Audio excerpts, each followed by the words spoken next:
এইটুকু একটা ছোট্ট বাচ্চা যাকে কিনা 3 জন মিলে রেপ করেছে এবং তার ওই অংশটায় ব্লেড দিয়ে কাটা হয়েছে। কি নির্মম, কি নির্যাতন! আসলে এই নির্যাতন শরীরের পশম দাঁড়িয়ে যায়। আমার পশম দাঁড়িয়ে গেছে। আসিয়া ধর্ষণ সহ বাংলাদেশে যত ধর্ষণ হয়েছে তার সুষ্ঠু বিচার জানি সম্পন্ন হয় অচিরেই। এটাই আমাদের প্রধান দাবি ছিল আজকে। দর্শকরা বুঝে গেছে, দর্শকরা জেনে গেছে যে আমরা ধর্ষণ করব, টাকা দিব, আমরা জামিন পেয়ে যাব। এটা ধর্ষণকারীদের রক্তে মিশে গেছে। তো জনসম্মুখে যদি ধর্ষণকারীদের তিলে তিলে করে যন্ত্রণা দিয়ে মৃত্যুদণ্ড দেওয়া হয়, জাস্ট 3-4টা ধর্ষণকারীকে এভাবে যদি শাস্তি দেওয়া হয়, বাংলাদেশের ধর্ষণ অনেক অংশে কমে যাবে।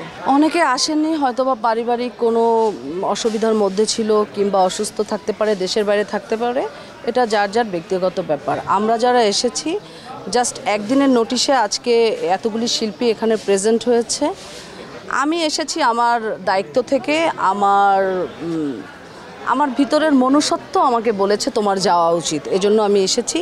এবং আসিয়ার যে ঘটনাটা সারা বাংলাদেশের সকল জনগণকে কাঁদিয়েছে। এইটুকু একটা ছোট্ট বাচ্চা যাকে কিনা 3 জন মিলে রেপ করেছে এবং তার ওই অংশটায় ব্লেড দিয়ে কাটা হয়েছে। কি নির্মম, কি নির্যাতন! আসলে এই নির্যাতন শরীরের পশম দাঁড়িয়ে যায়। আমার পশম দাঁড়িয়ে গেছে।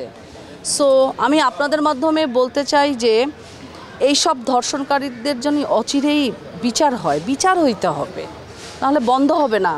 এই অরাজকতা, এই সহিংসতা বন্ধ হবে না। এটা কি প্রকাশ্যে বিচার হওয়া উচিত? এটা প্রকাশ্যে হলে অনেকখানি কমে যেত, কারণ তখন এটা লাইভ টেলিকাস্ট করে এটা করা উচিত। তখন যারা এই টাইপের নোংরা মেন্টালিটির মানসিকতার, তারা আসলে তাদের ভিতর ভয় কাজ করবে। আর যেসব পরিবারে এগুলি হচ্ছে সেসব পরিবারকে বলবো আপনারা আপনাদের বাচ্চাদের কিংবা আপনাদের নারীদের নিরাপত্তা দেন। এখন সময় এসেছে, যার যার সিকিউরিটি তাকেই নিতে হবে। ধর্ষণ তো অভিজাত এলাকায় হয় না। বাংলাদেশের কোনো অভিজাত এলাকার হয় ধর্ষণ দেখেছেন আপনারা? হয় কোথায়? গ্রাম অঞ্চলে। কোথায় ধর্ষণ হচ্ছে? নিরিবিলি জায়গায়, যেখানে মানুষের জনগণের সমাগম কম। ভিকটিম তো তারাই হচ্ছে যারা অসহায় অবলা। তো যারা অসহায় অবলা তারা কি উগ্র ড্রেস পরে? তাদের তো উগ্র ড্রেস পরার মতো ওই সামর্থ্য নেই। তারা কেন ধর্ষণ হচ্ছে?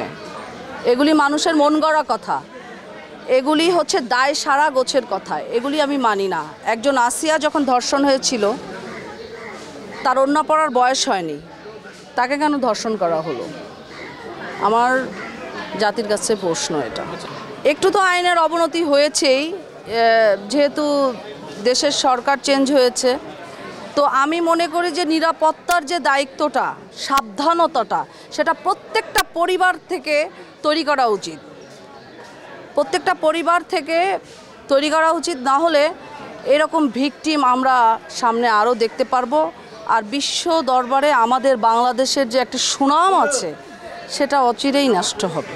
নিরাপদেই চলি, আমি এরকম কোনো সম্মুখীনে এখনও পড়িনি। তবে যেটা নিউজ পোর্টালে দেখি কিংবা ফেসবুক খুলে যেটা আসছে, যে এখন আর কোনো ভালো কিছু আমার চোখে পড়ে না। আমার এখন মনে হয় কি যে একটা হরর মুভি দেখছি। নিউজ ফিল্ডটাকে আমার এখন হরর মুভি লাগে। মানে এখান থেকে পরিত্রাণ চাই আমরা অ্যাকচুয়ালি।